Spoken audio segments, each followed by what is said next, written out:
Hello everyone, Voodoo here, and in today's video, we're doing something a little different. We're talking about Vengeance Demon Hunter and only Vengeance Demon Hunter today. So, those of you out there who are Vengeance stands, or maybe you're a Havoc player looking to play some Vengeance, this one's for you, because today we're going over the two builds that are most likely going to be played in 10.2. A few things first, shout out to Topple and Mara from the Vengeance Demon Hunter Discord for these builds and for little write-ups of them to allow me to make this video for you all. Check them out, they're great. They help me with all my other Vengeance stuff as well. They are great people. And second, like the video, comment, and subscribe. We're pushing up subs now and hoping to hit 10K hopefully by 2024. We'll see. But yeah, so with that out of the way, let's get into it. So there are two builds today, and they have cool names, I will say. So hopefully we'll get some Vengeance Havoc names coming soon. But there's two builds. There is the Heratic Build, or Heretic, sorry. I played too much Yu-Gi-Oh when I was younger. There was an archetype called Heretics, but Heretics. The Heretic build and the Sigilweaver build. Now both of them are shown for you here. So both of these are going to be good in different contents, and we'll go over them pretty quickly. I won't really show like a rotation or anything. I don't think I need to. We'll say that for a guide, but I do just want to talk about the builds themselves. So this build here is one of the builds that, as a Vengeance Demon Hunter, you're kind of sad your tier set's going away. This build is going to be very good with the old tier set because of course, Down in Flames and the changes to Charred Flesh and Burning Alive, which obviously you're not taking it here, but this is more so a raid-focused, Fiery Demise kind of type build. So the old tier set gave you basically more Fiery Brand, which is a lot better now because both its spreading capability and its extension capability are uncapped now. They used to have weird caps on them. Those are gone. It makes these talents really, really good.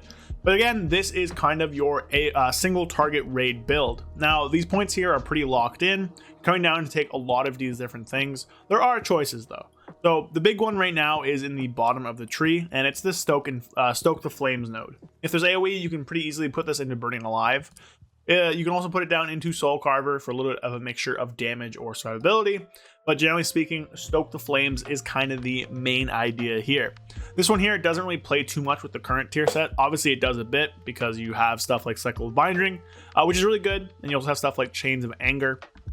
So the tier set currently, the two-piece, whenever you attack a target afflicted by Sigil Flame, your damage and healing are increased by 2% and your stamina is increased by 2% for 8 seconds up to 5 times.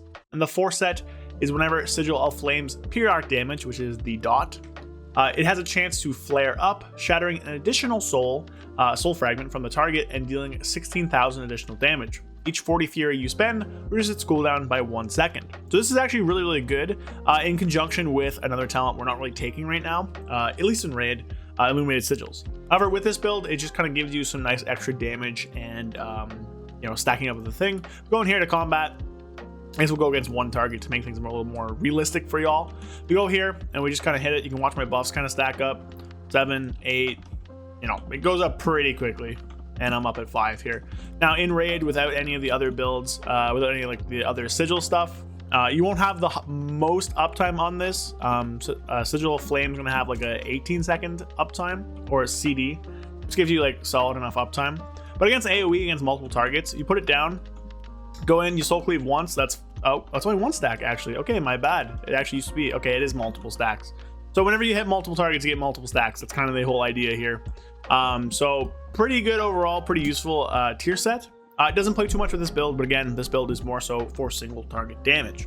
Now, as I was saying, you do kind of have choices here. The big one, again, Stoke the Flames. The other one, though, is going to be in the top of the tree. That's going to be pretty much Calcified Spikes and Meteoric Strikes. If you're not using Meteoric Strikes for damage, and you're not using Calcified, you don't really need Calcified Spikes, you can drop both of these to come down through Roaring Fire and to pick up Extending Spikes.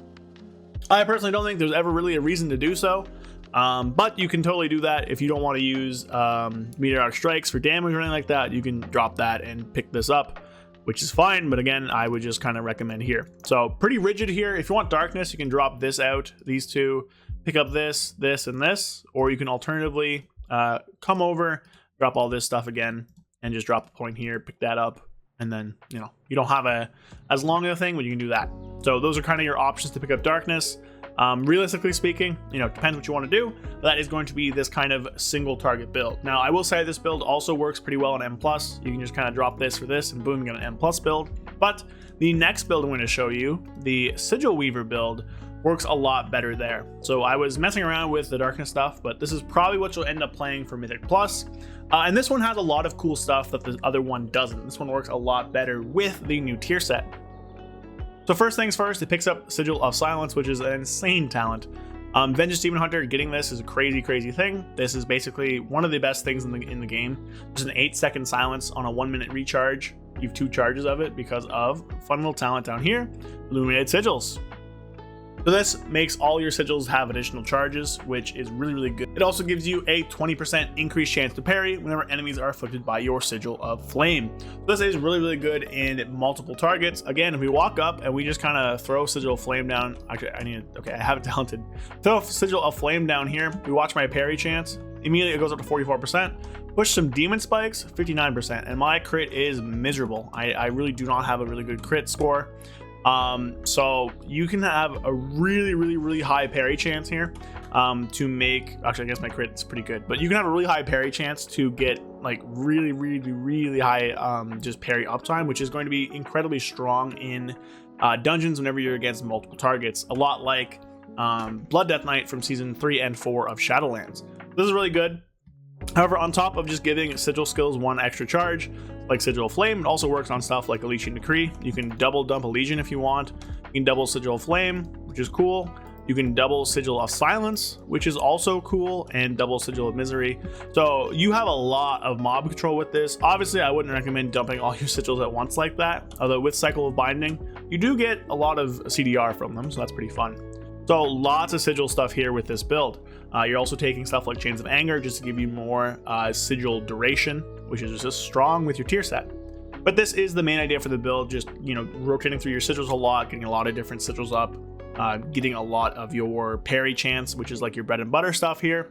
You grab Dark Glare Boon for really frequent meta windows, which is just very powerful. This makes Dark Glare makes Spell Devastation like a 28-second cooldown or something like that, which is like really short.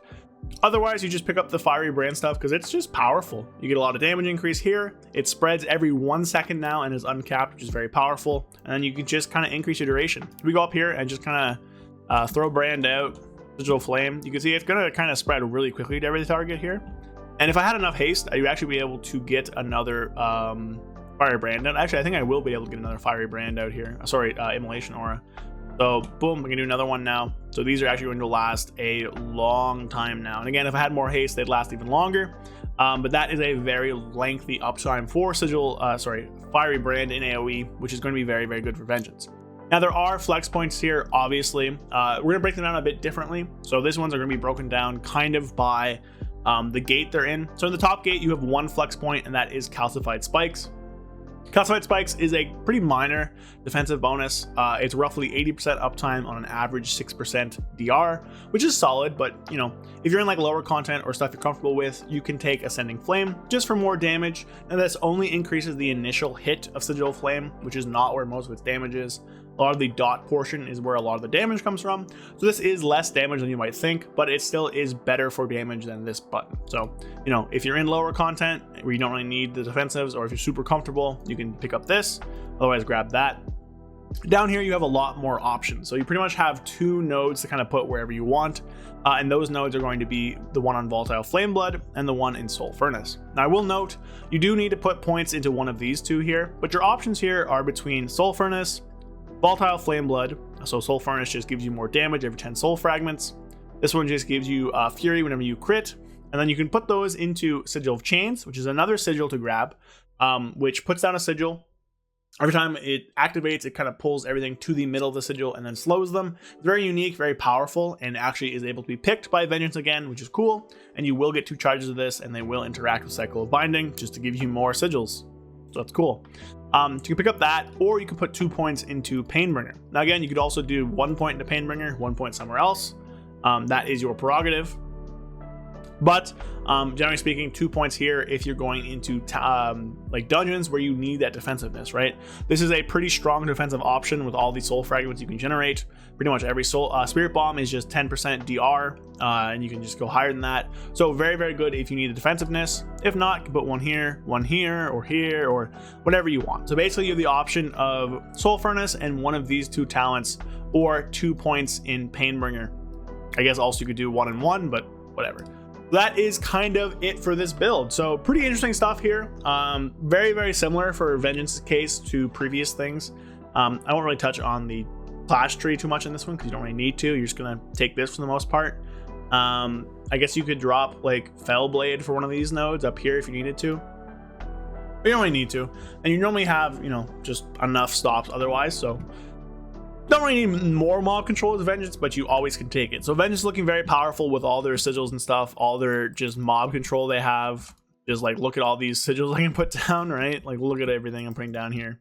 Just all the sigils, all the damage. Vengeance is looking very powerful and look to be pretty tanky, but still have kind of the downside of a little bit of weakness on pull. But that is going to be it for a little quick build overview for Vengeance. Again, shout out to Topple and Mayra who did a lot of work for these builds.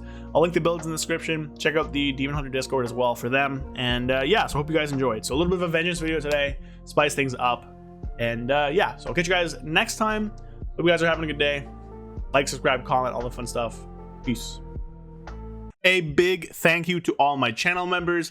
Thank you to Andrew Keenel, Payne, Latand, Period, Brad Wisniak, Zuligan, Oxclamation, It's Bulk, and Howley. Thank you all of those people. You guys are great and appreciate the support you're giving me. If you want to support the channel and get a few cool perks in the meantime, click the link in the description. Brings you to a place where you can learn more about becoming a channel member. Thank you all so much. Thank you for watching the video, and I'll see you guys later. Peace.